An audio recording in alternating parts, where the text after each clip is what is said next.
নমস্কাৰ এই মুহূৰ্তত আহি পৰিছে সন্ধিয়াৰ কেইবাটাও বিগ ব্ৰেকিং নিউজ আৰু এনে ধৰণৰ খবৰসমূহ নিতৌ চাবৰ কাৰণে চেনেলটো সাবস্ক্ৰাইব কৰি ভিডিঅ'টোত এটা লাইক কৰি দিব। এই মুহূৰ্তত জনাই আছো এটা ব্ৰেকিং নিউজ। পবিত্ৰ ঈদৰ দিনাই এক ডাঙৰ ঘোষণা কৰিছে মুখ্যমন্ত্ৰী মমতা বেনাৰ্জী। মমতা বেনাৰ্জীয়ে কৈছে মই হিন্দু মই মুছলমান।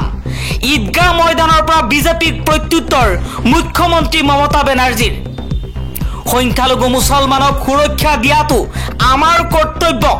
হিন্দু ধৰ্মৰ পৰিপন্থী কাম কৰি আছে একাংশ হিন্দুত্ববাদীয়ে বুলি মন্তব্য কৰিছে পশ্চিমবংগৰ মুখ্যমন্ত্ৰী মমতা বেনাৰ্জী। মুখ্যমন্ত্ৰী মমতা বেনাৰ্জীয়ে কৈছে মুছলিম তাৰ নয়নমণি হিন্দু তাহাৰ প্ৰাণ।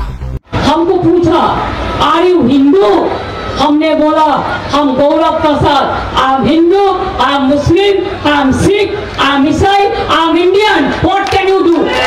ला इलाहा इल्लल्लाह मोहम्मद रसूलुल्लाह।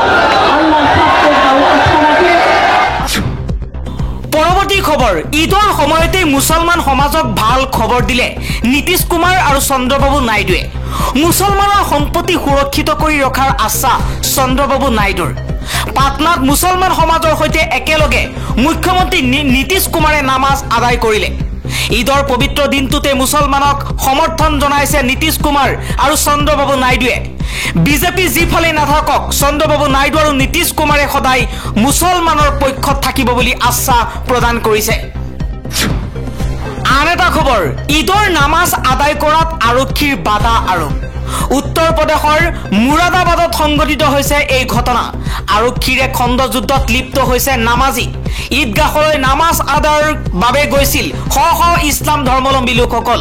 মুছলমানক ঈদগাহত প্ৰৱেশত আৰক্ষীয়ে বাধা দিয়াৰ পাছতেই এক হুলস্থুলীয়া পৰিৱেশৰ সৃষ্টি হয়। পৰৱৰ্তী খবৰ, বিজেপিৰ জন্মই হৈছে দিলৱাৰৰ দৰে মানুহক খতম কৰাৰ কাৰণে।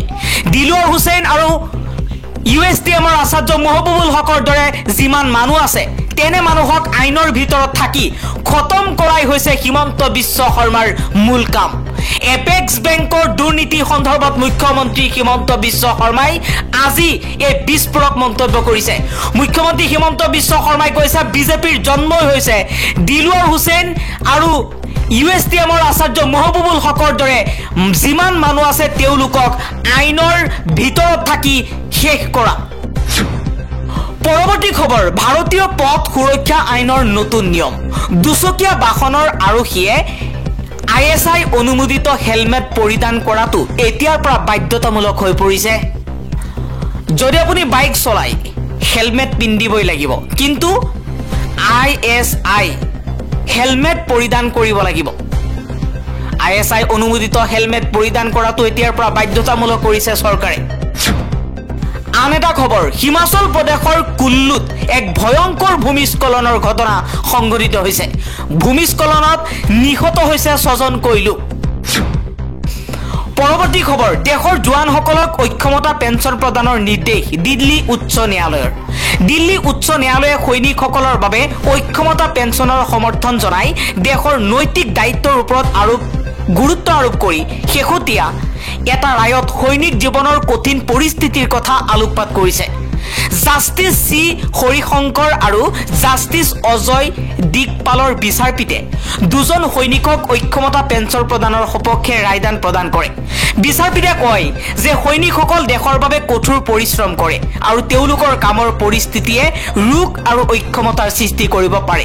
তেওঁলোকৰ ত্যাগৰ বাবে দেশে তেওঁলোকক সহায় আৰু সন্মান দিব লাগে। আন এটা খবৰ, RSSে মোদীৰ উত্তৰসূৰীৰ সিদ্ধান্ত ল'ব। প্ৰধানমন্ত্ৰীৰ নাগপুৰ ভ্ৰমণৰ পাছত সঞ্জয় ৰাউতৰ বৃহৎ দাবী। প্ৰধানমন্ত্ৰী নৰেন্দ্ৰ মোদীৰ উত্তৰসূৰীৰ ৰাষ্ট্ৰীয় স্বয়ংসেৱক সংঘই সিদ্ধান্ত ল'ব বুলি দাবী কৰিছে শিৱসেনাৰ নেতা সঞ্জয় ৰাউতে। ৰাউতৰ এই মন্তব্য প্ৰধানমন্ত্ৰী মোদীয়ে নাগপুৰস্থিত RSSৰ মুখ্য কাৰ্যালয় ভ্ৰমণৰ এদিন পাছতে দ্বিতীয়বাৰৰ বাবে আনুষ্ঠানিকভাৱে কোনো প্ৰধানমন্ত্ৰীয়ে সংগঠনটোৰ কেন্দ্ৰীয় কাৰ্যালয়ত উপস্থিত হৈছিল। 2000 চনত প্ৰধানমন্ত্ৰী হিচাপে তৃতীয় কাৰ্যকালত অটল বিহাৰী বাজপেয়ীয়ে ইয়াত ভ্ৰমণ কৰিছিল। প্ৰধানমন্ত্ৰী মোদীয়ে RSSৰ প্ৰতিষ্ঠাপক কেশৱ বলিৰাম হেডগেৱাৰক শ্ৰদ্ধাঞ্জলি জনাই সংগঠনটোক ভাৰতৰ সাংস্কৃতিক আৰু মতাদৰ্শগত ঐতিহ্যক প্ৰতিনিধিত্ব কৰা প্ৰতীক বুলি অভিহিত কৰে।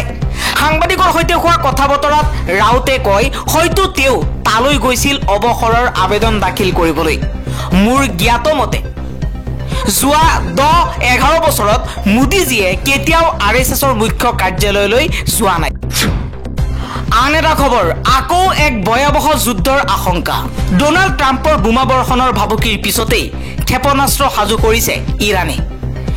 প্ৰতিবেদনত দাবী কৰা হৈছে যে আমেৰিকাৰ ৰাষ্ট্ৰপতি ডোনাল্ড ট্ৰাম্পে ইৰাণে পাৰমাণৱিক চুক্তি মানি নললে ইৰাণত বোমা আক্ৰমণৰ ভাবুকি দিছে। ট্ৰাম্পৰ সতৰ্কবাণীৰ পিছতেই ইৰাণে ওলোটা ক্ষেপণাস্ত্ৰ আক্ৰমণৰ প্ৰস্তুতি আৰম্ভ কৰিছে। আণ্ডাৰগ্ৰাউণ্ড চেম্বাৰত থকা বিভিন্ন ধৰণৰ মিছাইল ৰেডি টু লঞ্চ কৰিছে ইৰাণে, যাতে যিকোনো পৰিস্থিতিত প্ৰতিহত আক্ৰমণ সম্ভৱ হয়।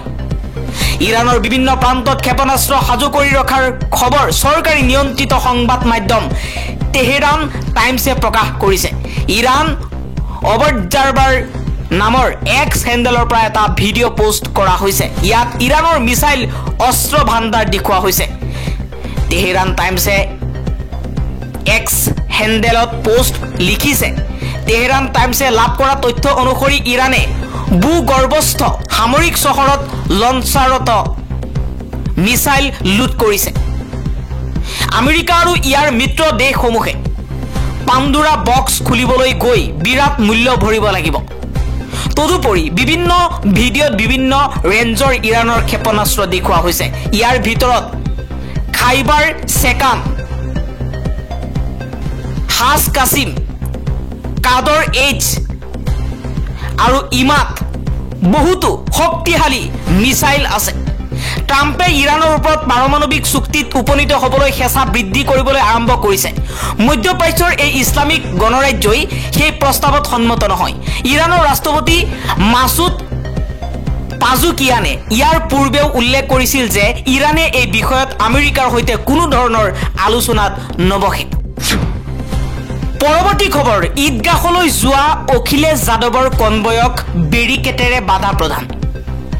ঈদ উপলক্ষে লক্ষ্ণৌৰ ঈদগাহলৈ গৈছিল সমাজবাদী পাৰ্টীৰ মুৰব্বী অখিলেশ যাদৱ। পিছে সেই সময়ছোৱাত তেওঁৰ কনভয়টো ৰখাই দিয়া হ'ল। আনকি বাটত কেইবাখনো বেৰিকেড দি তেওঁক আগুৱাই যোৱাত বাধা প্ৰদান কৰিলে। প্ৰায় আধা ঘণ্টা সময় তেওঁক বাটতেই ৰখাই থোৱাৰ অভিযোগ উত্থাপন হৈছে।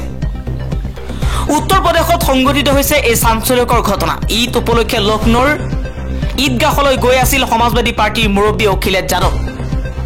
কেইবাখনো বেৰিকেড দি তেওঁক আগুৰি ধৰা হৈছিল। ঘটনাৰ পাছতে যোগী আদিত্যনাথৰ চৰকাৰক সমালোচনা কৰিছে বিৰোধীয়ে। ইয়াক গণতন্ত্ৰৰ বাবে ভাবুকি বুলিও কৰিছে উল্লেখ। আনহাতে ঘটনা সন্দৰ্ভত প্ৰতিক্ৰিয়া প্ৰকাশ কৰিছে অখিলেশ যাদৱে। তেওঁ উল্লেখ কৰিছে যে মোক সম্পূৰ্ণ বেৰিকেড লগাই আধা ঘণ্টা ধৰি ৰখাই দিয়া হ'ল। কিয় এনে কৰা হৈছে জানিবলৈ চেষ্টা কৰিছিলো যদিও কাৰো হাতত কোনো উত্তৰ নাছিল। এই ঘটনাক একনায়কত্ববাদ বুলি গণ্য কৰা উচিত নে জৰুৰীকালীন অৱস্থা বুলি গণ্য কৰা উচিত, তাক লৈ প্ৰশ্ন উত্থাপন কৰিছে। আপুনি আমাক আনৰ ধৰ্মীয় অনুষ্ঠানত যোগদান নকৰিবলৈ হেঁচা দিব বিচাৰিছে নেকি বুলি যোগী আদিত্যনাথক স্পষ্ট প্ৰশ্ন কৰিছে অখিলেশ যাদৱে। পৰৱৰ্তী খবৰ, আজি সমন্বয় আৰু ভাতৃত্ববোধৰ চানেকিৰে দেশজুৰি উদযাপন কৰা হৈছে ঈদ উল ফিতৰ। আজি পুৱা দেশৰ বিভিন্ন প্ৰান্তত ইছলাম ধৰ্মী লোকসকলে একত্ৰিত হৈ ঈদৰ নামাজ আদায় কৰাৰ লগতে ইজনে আনজনক ঈদৰ শুভেচ্ছা জ্ঞাপন কৰিছে। ঈদক ভাতৃত্ববোধ আৰু সম্প্ৰীতিৰ উৎসৱ বুলি অভিহিত কৰি কৈছে যে ঈদ উপলক্ষে আমি প্ৰাৰ্থনা কৰোঁ যে দেশত ভাতৃত্ববোধ আৰু সম্প্ৰীতি অব্যাহত থাকে আৰু প্ৰেমেৰে শক্তিশালী হয়। ঈদ সহানুভূতি, মমতা আৰু দান বৰঙণিৰ মনোভাৱক প্ৰসাৰিত কৰাৰ এক অনুষ্ঠান। এই উৎসৱে সকলোৰে জীৱনত শান্তি, প্ৰগতি আৰু সুখ কঢ়িয়াই আনক আৰু ইতিবাচক মনোভাৱেৰে আগবাঢ়ি যাবলৈ শক্তি প্ৰদান কৰক বুলি ৰাষ্ট্ৰপতি দ্ৰৌপদী মুৰ্মুৱে এই মন্তব্য কৰিছে। ৰাষ্ট্ৰপতিৰ কাৰ্যালয়ে জাৰি কৰা এক বিবৃতি অনুসৰি ৰাষ্ট্ৰপতিয়ে তেওঁৰ বাৰ্তাত কয় যে ঈদ উল ফিতৰৰ শুভক্ষণত ভাৰত আৰু বিদেশত বাস কৰা সকলো ভাৰতীয়, বিশেষকৈ মুছলমান ভাই ভনীসকললৈ মোৰ শুভেচ্ছা আৰু অভিনন্দন জ্ঞাপন কৰিছোঁ।